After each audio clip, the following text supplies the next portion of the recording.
Bonjour Marion Maréchal. Bonjour. Vous êtes députée européenne et je rappelle que vous avez tenté de sceller une alliance entre Reconquête, le parti d'Éric Zemmour, et le Rassemblement national, une alliance qui finalement n'a pas vu le jour, qui vous a valu d'être exclu du parti d'Éric Zemmour, mais de rejoindre en effet le Rassemblement national. Vraisemblablement, la forte poussée du RN ne se traduirait pas par une majorité absolue. Le barrage anti-RN est encore très solide. Alors attendez, ne faisons pas l'élection avant qu'elle n'ait lieu, parce que ce qui est quand même notable hier, c'est que le Rassemblement national et ses alliés ont triplé leur nombre d'électeurs depuis 2022. C'est un tsunami.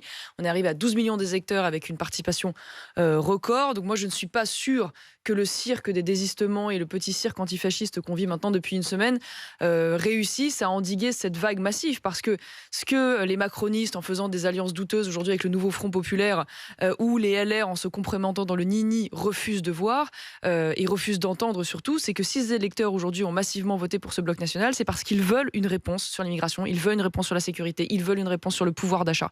Et ça, ce sont des sujets qui aujourd'hui sont quand même largement partagés par des électorats divers et variés. Et face à ce qui aujourd'hui nous menace, puisque le choix il est simple, quoi qu'on dise, on n'est pas sûr aujourd'hui que le bloc national ait une majorité, mais elle est encore possible et atteignable. En revanche, ce qui est sûr, c'est que ni les macronistes, ni les républicains qui ont refusé l'union ne peuvent avoir cette majorité absolue. Donc le choix, il est très simple aujourd'hui pour les électeurs. C'est à eux que vous vous adressez, c'est-à-dire vous vous adressez ce matin aux électeurs, aux anciens électeurs macronistes ou des Républicains. Je m'adresse en effet à tous les électeurs, mais en particulier, j'ai envie de dire aux électeurs de centre-droit qui ont pu choisir en effet comme premier vote les macronistes ou les LR, et je les appelle à la lucidité, à la responsabilité, parce qu'il n'y aura pas d'autre choix demain que, permettre au Rassemblement national et à ses alliés d'avoir une majorité absolue, ou renforcer la coalition de gauche et d'extrême gauche, puisque tout autre vote ferait par nature le lit et le renforcement de la coalition d'extrême gauche. Or, ces électeurs de centre-droit, bien souvent, ont quand même des attentes fortes sur le régalien. Ils refusent évidemment, et à juste titre, le chaos économique,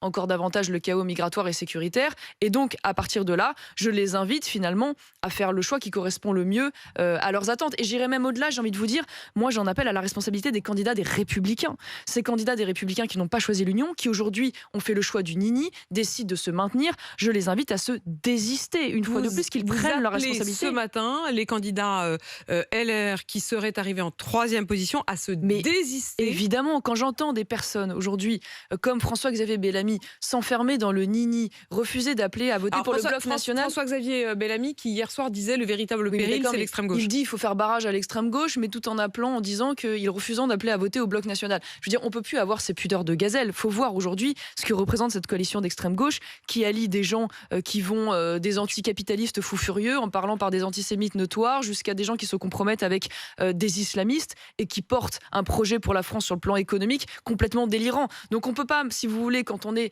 issu des Républicains, faire un parallèle entre le bloc national et aujourd'hui cette coalition d'extrême gauche. Marion Maréchal, vous appelez effectivement les électeurs notamment des Républicains à voter pour les candidats RN. Vous appelez ensuite les candidats LR qui seraient arrivés en 3e position à se désister pour faire élire des députés RN. Est-ce que vous demandez également aux candidats LR qui seront élus dimanche prochain à vous rejoindre après? C'est-à-dire, est-ce que vous pourriez imaginer travailler ensemble une fois que vous serez sur les bancs de l'Assemblée nationale? Je le souhaite et je l'espère. Je sais peut-être qu'un certain nombre d'entre eux n'avaient pas pris la mesure aujourd'hui de ce qui est en train d'arriver, ont peut-être eu quelques regrets d'ailleurs, alors que les accords ont été extrêmement rapides et sont peut-être passés à côté du wagon, mais il ne sera pas trop tard demain pour pouvoir évidemment travailler avec eux et faire bloc face aujourd'hui à cette coalition de gauche et d'extrême gauche, dont je précise, parce que c'est très important que les électeurs l'aient en tête, que la majorité aujourd'hui de ceux qui peuvent être élus au sein de cette coalition de gauche et d'extrême gauche sont issus de la France insoumise, c'est-à-dire de la branche la plus radicale aujourd'hui de cette coalition. Et donc c'est d'autant plus important évidemment de pouvoir faire bloc ensemble. Marion Maréchal, ça veut dire que la première question que je vous posais, c'est-à-dire finalement vous n'aurez sans doute pas la majorité absolue, ça pourrait finalement devenir une majorité absolue si vous trouvez un certain nombre de députés LR qui décident de vous rejoindre et de faire une sorte de coalition avec vous? Oui, à ceci près que moi je ne suis pas sûre qu'aujourd'hui les électeurs suivent les consignes de vote et soient sensibles à l'ensemble des barrages en cascade qui sont en train de se mettre à l'œuvre. Donc je ne serai pas aussi définitif que vous sur le fait que cette majorité n'est pas atteignable. Je crois qu'elle est encore possible. Moi, je vais vous dire, je représente aujourd'hui dans cette coalition un courant qui serait à certains égards plus proche des Républicains sur les questions économiques, par exemple. Donc j'ai envie de dire à ces potentiels candidats et élus qu'ils ont aujourd'hui des gens au sein de cette coalition RN et ses alliés avec lesquels ils pourront travailler bien davantage, évidemment, qu'avec les macronistes ou avec encore moins davantage cette coalition d'extrême gauche. Donc une fois de plus, regardons les choses en face, sortons des pures logiques d'appareil et soyons à la hauteur des responsabilités de l'histoire. Merci Marion Maréchal. Merci Marion Maréchal, députée européenne, vous qui avez donc finalement quitté Reconquête pour rejoindre le Rassemblement national. Je soutiens la coalition. Vous soutenez la coalition donc du RN.